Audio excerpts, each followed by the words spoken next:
The 417th Infantry Regiment was activated on 15 October 1943 at Camp Blanding, Florida, as part of the 76th Infantry Division, one of the many new infantry divisions formed as the U.S. Army expanded to meet the global demands of the Second World War.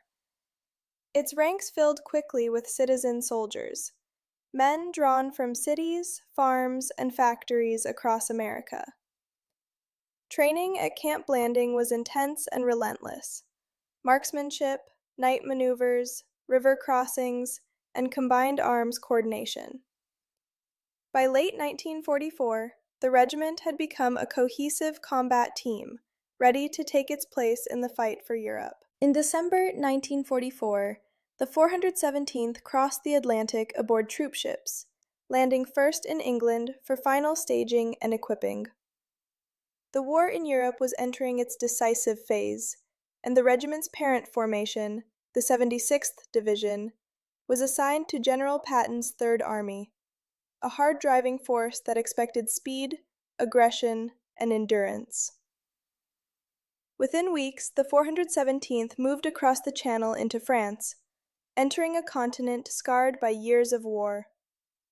Ahead of them lay the cold winter battlefields of Luxembourg and Germany. The regiment's first combat came in January 1945, during the final stages of the Battle of the Bulge.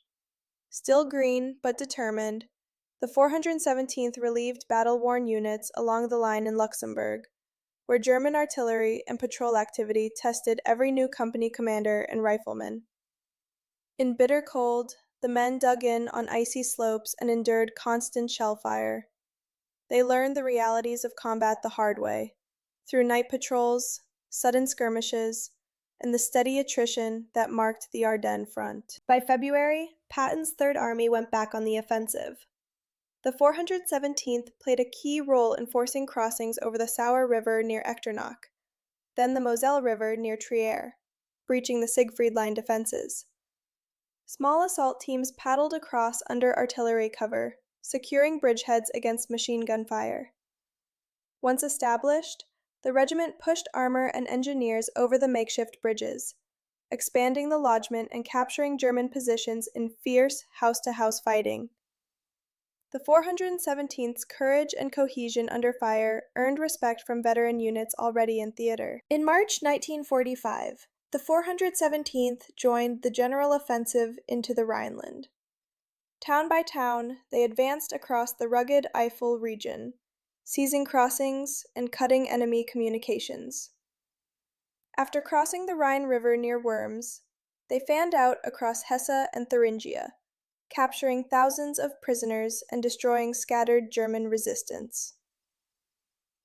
The regiment's speed and discipline helped the 76th Division maintain relentless pressure, closing pockets of resistance and moving steadily toward Chemnitz and the Mulda River, where the Americans finally met advancing Soviet forces in late April. On 8 May 1945, Germany surrendered. For the men of the 417th, the war that had begun in Florida's swamps ended amid the shattered cities of Central Europe. They turned to occupation duties, guarding installations, processing prisoners, and helping stabilize a defeated Germany. The regiment was inactivated in August 1945 after returning to the United States, its brief but intense combat record complete. Although its wartime life was short, the 417th Infantry Regiment's record reflected everything the American infantry represented: adaptability, endurance, and courage.